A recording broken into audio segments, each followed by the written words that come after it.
दोस्तों नमस्कार। राजस्थानी भाषा में एक शब्द है धनिया भगवानिया, और अगर हिंदी में कहूँ तो उसके लिए शब्द है एरे गेरे नथु केरे। तो जब आप राजस्थान करंट अफेयर्स की तैयारी करें तो ऐसे एरे गेरे नथु केरे व्यक्तित्व और तथ्यों के बारे में ना पढ़ें। पिछले सालों के पेपर देखोगे तो आपको पता चलेगा कि महत्वपूर्ण व्यक्तित्व बहुत ज़्यादा पूछे जाते हैं, जैसे किसी को पद्मश्री मिला हो। ये आपको इस तरीके से करंट अफेयर्स तैयार करने हैं। 200-300 तथ्य हैं जो आपको अपने नोट्स में लिखने हैं। पद्मश्री मिला हो इस साल का केंद्रीय साहित्य अकादमी पुरस्कार जिस व्यक्तित्व को मिला हो राजस्थान को, राजस्थानी भाषा साहित्य अकादमी का पुरस्कार जिस व्यक्तित्व को मिला हो, बिड़ला फाउंडेशन से कोई सम्मानित हुआ हो, ये पता होना चाहिए। इसके अलावा सूचकांक के अंदर राजस्थान की स्थिति, जैसे स्वच्छता सूचकांक है ना, सौंदर्य की दृष्टि से कोई झील का, कोई शहर का नाम आया हो, विभिन्न रिपोर्टों में कोई नाम आया हो, तो ये आपको अच्छे तरीके से पता होना चाहिए। दूसरी बात, महत्वपूर्ण नियुक्तियों में भी आप देखो कि जैसे लोकायुक्त कौन है, महाधिवक्ता कौन है, आरपीसी के चेयरमैन कौन है, मेंबर कौन है, मुख्य सूचना आयुक्त कौन है, मानवाधिकार आयोग के अध्यक्ष कौन है, विधानसभा अध्यक्ष, उपाध्यक्ष, राजस्थान में जो कैबिनेट मंत्री, विशेष रूप से कैबिनेट मंत्री, बाकी मंत्रालय भी पता होना चाहिए, और विशेष रूप से महिला कोई मंत्री हो, महिला एमएलए क्या है, महिलाओं की एमएलए, महिला विधानसभा की सीटें कितनी चुन करके आई है, और राजस्थान के महत्वपूर्ण व्यक्तित्व जो केंद्र के अंदर मंत्री है। इसके अलावा अंतर्राष्ट्रीय स्तर पे किसी ने बहुत नाम कमाया, ओलंपिक में, राष्ट्रमंडल में, खेल रत्न पुरस्कार में, या वर्तमान के अंदर कोई खेल कूद में ऐसा व्यक्तित्व जो अंतर्राष्ट्रीय स्तर पे चर्चा में है।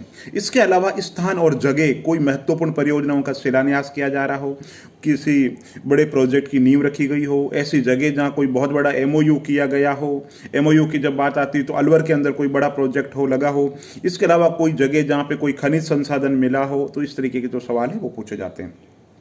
इसी तरीके से दोस्तों जो बजट है राजस्थान का, जो लेटेस्ट बजट है, उसका ध्यान होना चाहिए कि बजट का एक तो साइज क्या है, दूसरा बजट में प्राथमिकता किस पे दी गई, ग्रामीण विकास, सामुदायिक सहमति, वो 2-3 प्राथमिकता क्रम याद होना चाहिए कि सबसे ज्यादा प्राथमिकता इसमें दी गई। और फिर राजस्थान का राजकोषीय जो घाटा है वो कितना है, और राजस्थान सरकार को जो आय है वो प्रतिशत भले ही याद नहीं रहे, 1 रुपया आता है तो प्रमुख मदे कहां से है, जो पैसा खर्च होता है वो मदे कहां से है, और बजट के अंदर कोई अति महत्वपूर्ण जो योजना का शुभारंभ किया गया हो तो वो योजना अच्छे तरीके से आनी चाहिए।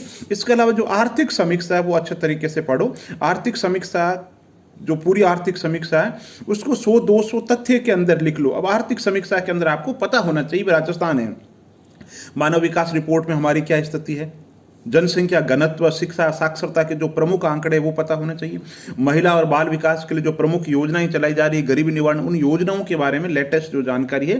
राजस्थान की आर्थिक जो समीक्षा है वो राजस्थान सरकार का आर्थिक दस्तावेज है, राजस्थान सरकार की आर्थिक नीतियों का प्रतिबिंब है, तो उसको बहुत अच्छे तरीके से पढ़ो। और पिछले साल के पेपर देखो, उससे आपको खुद को पता चल जाएगा किस तरीके के सवाल पूछे जा रहे हैं। फिर आर्थिक समीक्षा को पढ़ो तो आपको खुद को पता लग जाएगा आर्थिक समीक्षा में कौन से तथ्य हैं वो महत्वपूर्ण है। इसके अलावा राजस्थान सरकार की जो महत्वपूर्ण जो फ्लैगशिप योजना है उनके बारे में अच्छे तरीके से पता होना चाहिए।